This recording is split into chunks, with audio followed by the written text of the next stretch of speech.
Business owners likely will have only one shot to sell a business. Most don't understand what drives value and how buyers look at a business. Until now.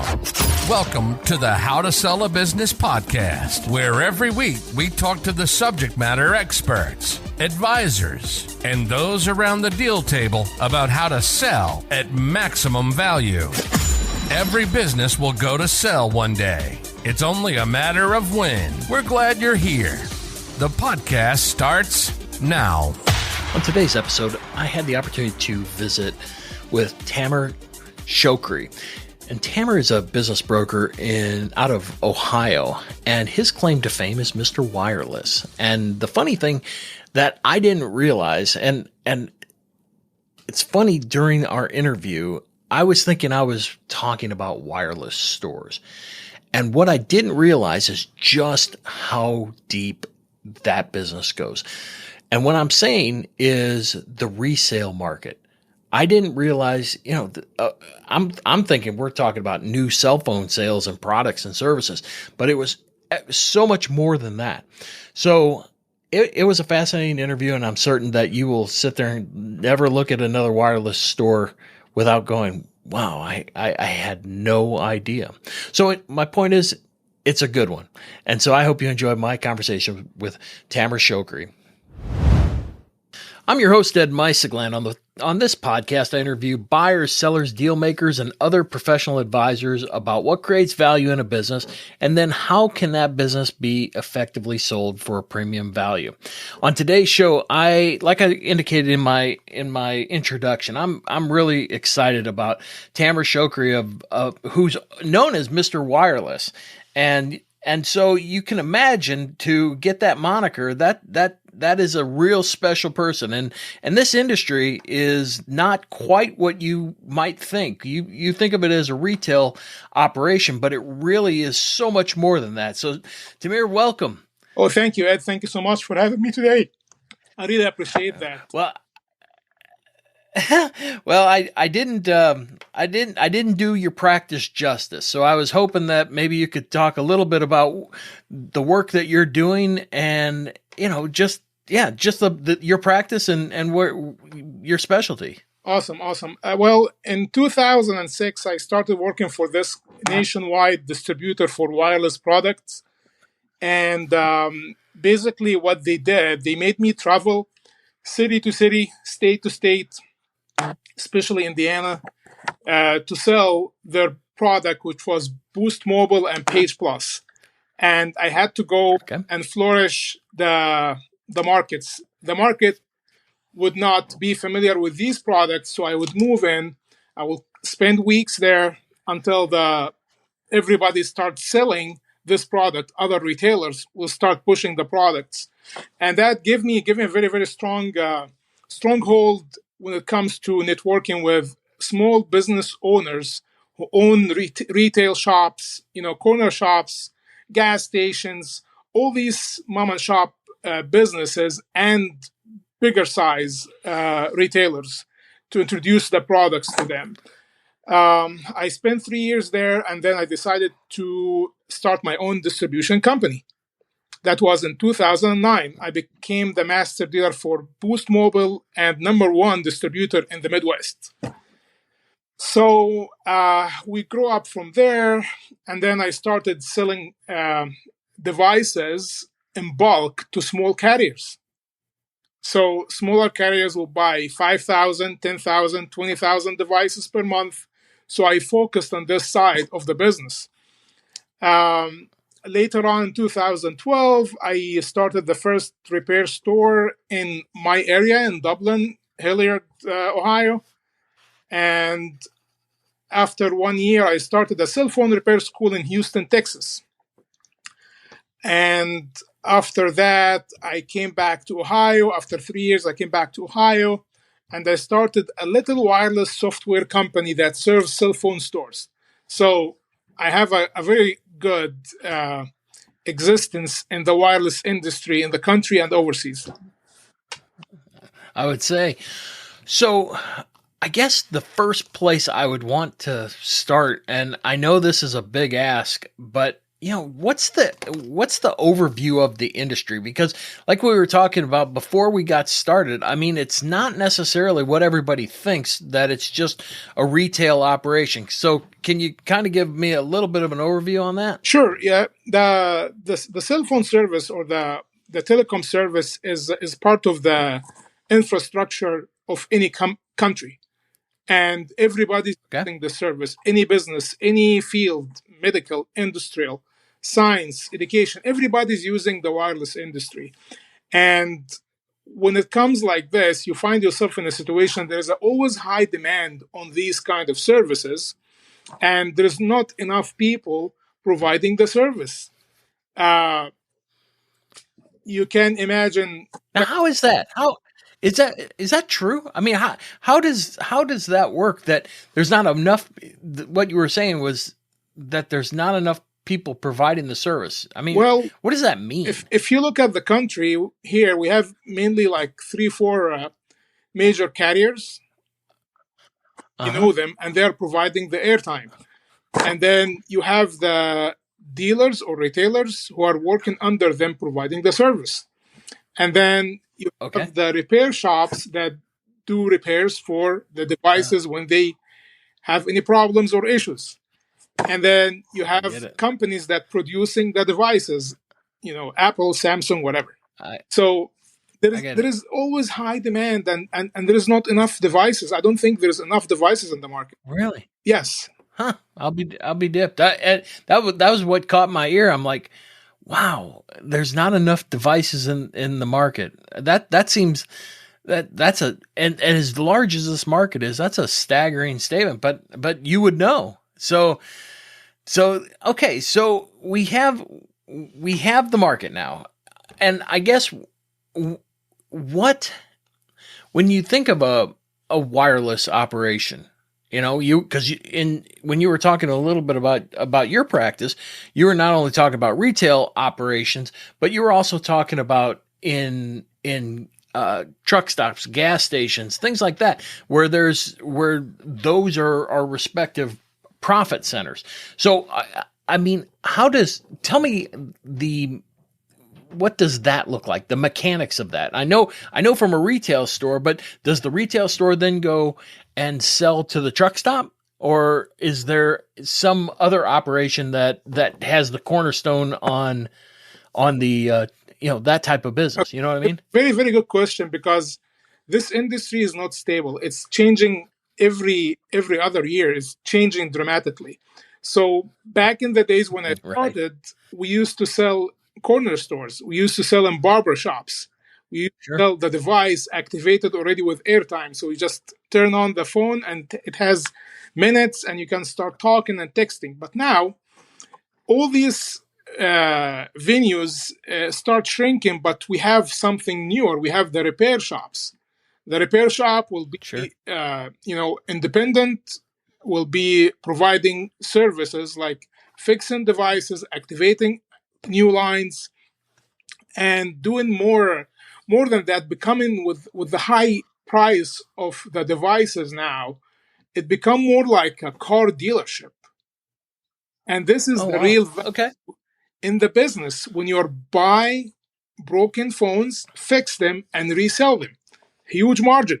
It's more than anything you can imagine. So I'm following you. So where do you sell the repaired phones? Is that, do you now turn online, or are you getting foot traffic? Where is the source of that profit center? Okay, perfect. So if somebody who owns a store, usually the customer will walk into the store and they will ask, do you have any, affordable iPhone, for example?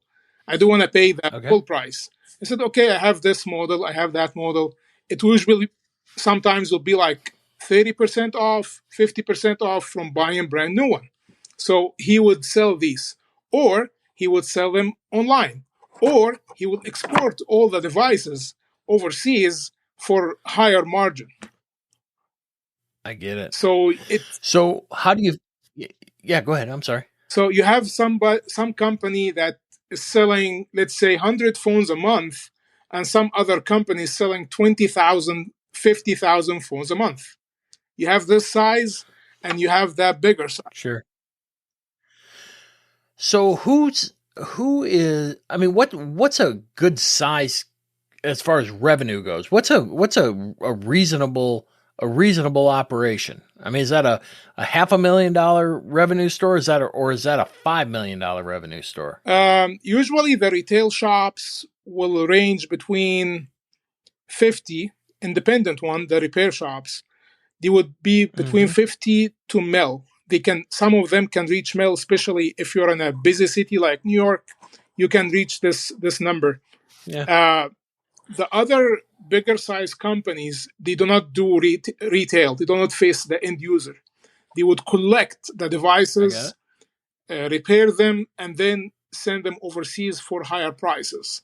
And that margin will go up to 300, 400, 500 million dollars. Wow. So where do the retail operations, so the companies you just referenced, the ones that are buying up the damaged and subsequently repaired phones, they're going around to all these shops saying, "Hey, I want to buy your damaged phones." They refurb them and then sell them, right? That's how that works. This is one of the venues they do this, and the other ways they go directly to the carriers, because carriers will always those returns. Sure. And they would buy it through an auction. And the auction is it's not for everyone. You need to get certifications, like the R2 certification, to be able to participate on those auctions. So what's an R2 certification? What does that mean? Responsible recycler certification is very similar to the ISO, but it comes to the electronics. I got it. So how many, so I know I'm based here in Indianapolis, and so I know that there's all kinds of retail operations that are selling phones.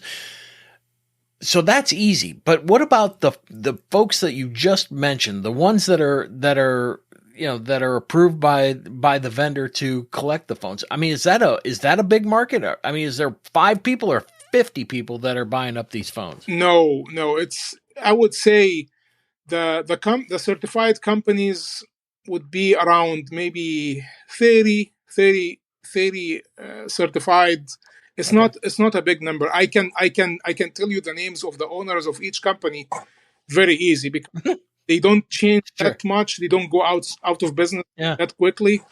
And I'd never seen any one of them of those companies dealing with the headsets on the large scale getting sold. I never seen that, except well, at those kind of margins, I'd hold them too. Yeah, I wouldn't sell it. There's only few companies that are like the biggest companies. They're going with billions of dollars. They got sold to private equities and entities like that. So as I wanted to mention to you, it's not only the small shop in front of you that one guy is working there. No, it goes way beyond that. Sure. That's where I was going with it, is that it seems as though that's the entry point, but it just broadens out from there, and there is all kinds of money after just the retail side of the business. Yes, and there is also the companies that doing special type of software, companies doing finance technologies. And these guys are way beyond your imagination.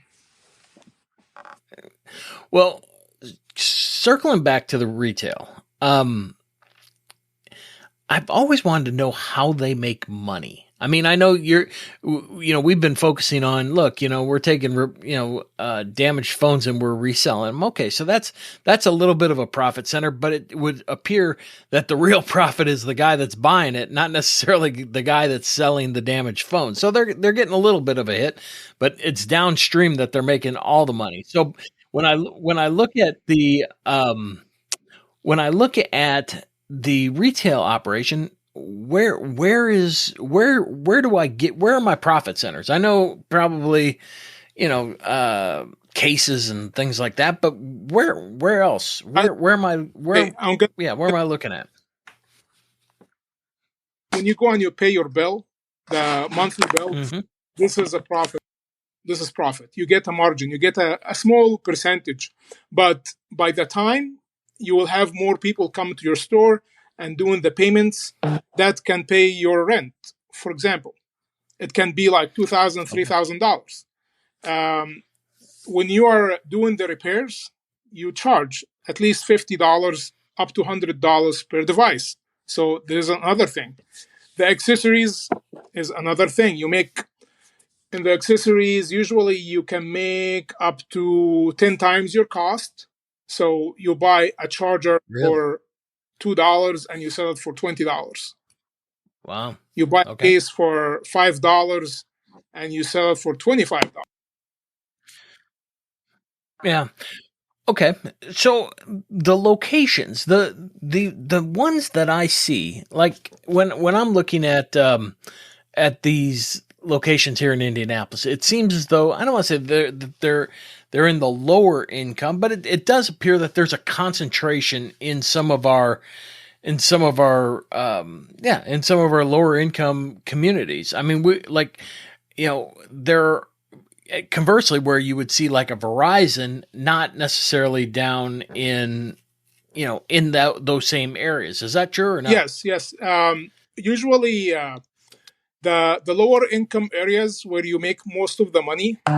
And it's funny that you mentioned Indiana, because Indiana is very close to my heart. I started my career in Indiana. I consider Indiana as my school to understand the cell phone industry. And every Nice. city will have this one store that everybody likes to go there. And you had one like this in the east side of Indy.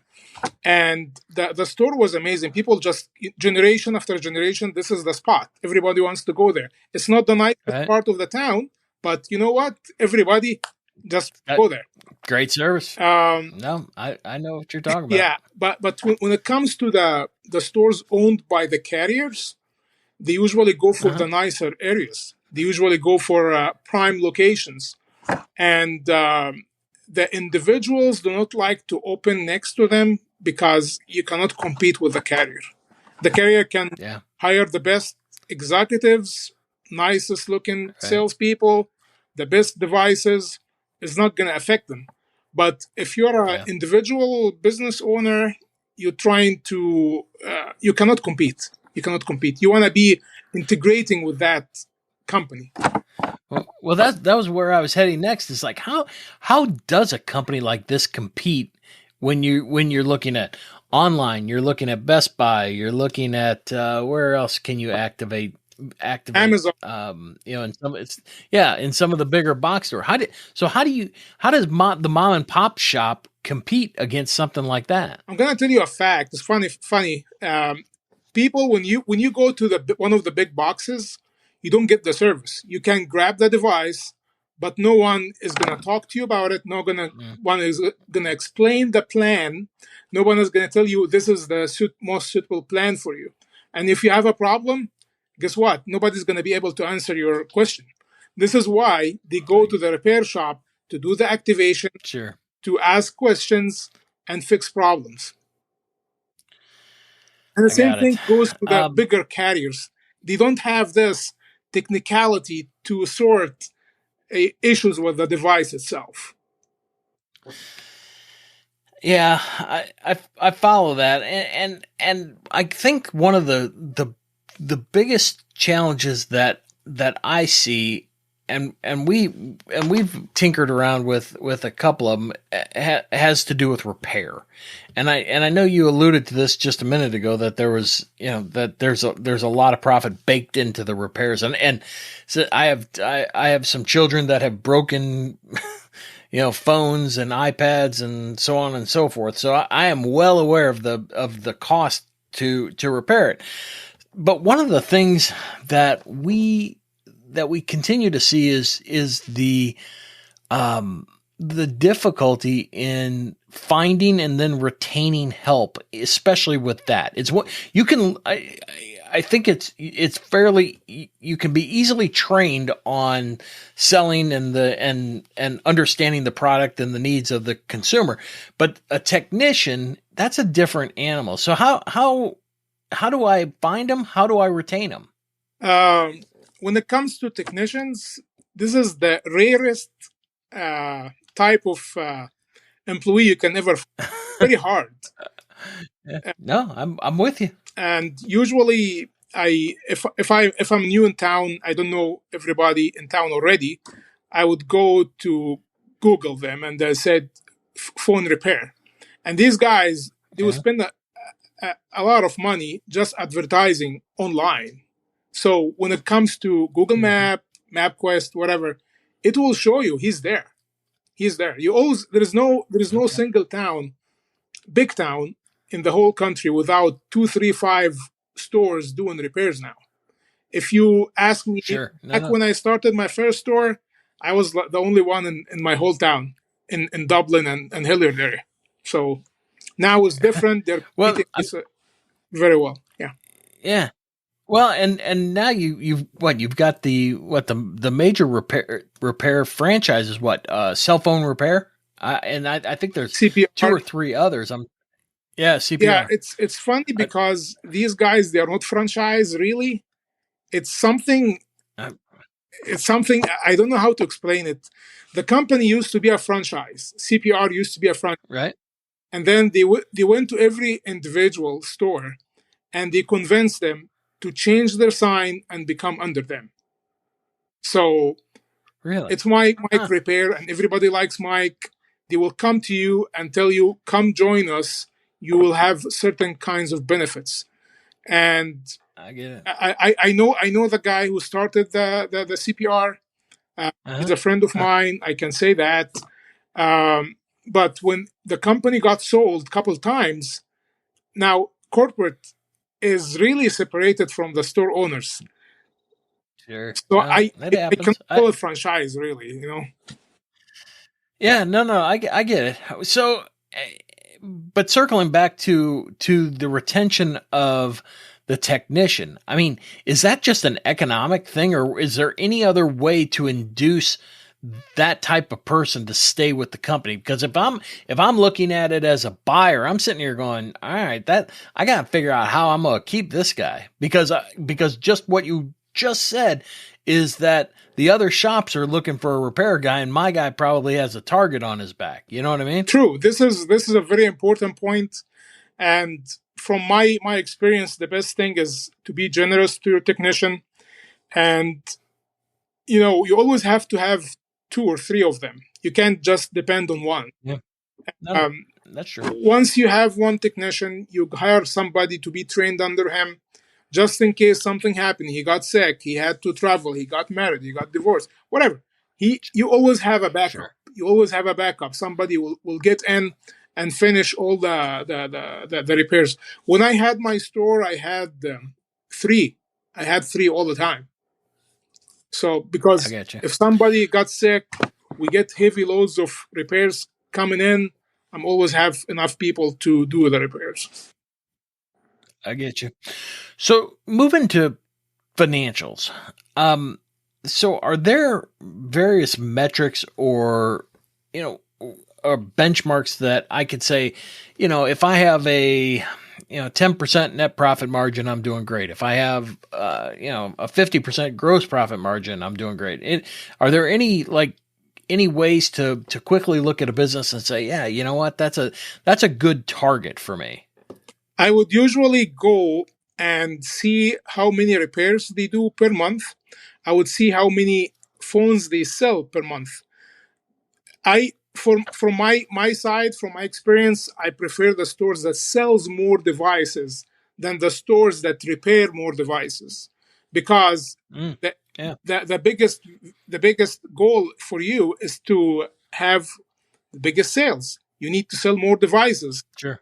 So it's okay. You can do repairs, but you cannot focus on repairs only and neglect selling. So I would like always to go to the store that's selling the most devices in the whole area. You sell 100, I know exactly how much money you're making, because I would know he would at least making $50 to $100. So if you sell 100, that's $5,000. $100, $5,000. You sell more, you make more money. the rent shouldn't be more than $2,000 under any circumstances. Some guys, they will go with more, but it will be always a big risk. I get it. So from when we look at, I guess what the as it relates financially, is this, most people need their cell phone. So my question originally was centered around, is the industry correlated to disposable income? And I think just from our conversation thus far, I can tell, that's probably not the case. There is no correlation to any part of the economy because people are going to need some means to communicate, right? Percent true. And nowadays, with a device costing you up to $2,000, it's not only people who do not have money they go and fix the phones. I had a lawyer used to damage his small tablet all the time and come and spend $300 because all the documents that he has on these tablets. Oh, sure. No, every day he can buy brand new. But with the documents he has there, and it's worth his life. His career is only in this small device. He will come and spend $300 to fix it. Sure. So one of the challenges that I continue to see is this business, as well as a business that is dealing with repairs as well as retail of new, and that's inventory management. I gotta imagine that it is a real challenge in this industry, isn't it? To keep track of your inventory, or is there like a universal point of sale type inventory management service, or no? There are. It would work for smaller shops. And there is software for wholesalers, but from the bottom of my mind, there is no real solution until today. I'm not saying this to bash the companies that designed those software, but it's you can do better than this. It can be more in details than what we have now. You can use QuickBooks like any other business, but when it comes to tracking your inventory, there is some software being used now, but I am not satisfied with the results. Yeah. No, I get it. So who buys these things? I mean, is there, because I know you've sold a lot of them, and I'm just kind of curious to know, what does that person look like, and or does it vary? It varies. You can be a mom, you can be a dad, you can be a teacher, you can be a school. Really? You can be a government agency. You can be individual who's sending these devices, selling overseas. So it's really everybody's buying. Really? But who's buying more? You can ask me who's buying more, and I would answer the question honestly.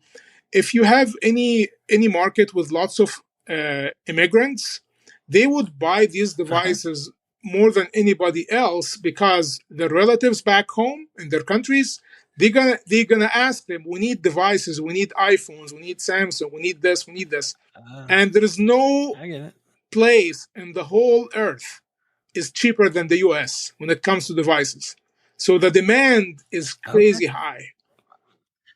I get it. That's interesting.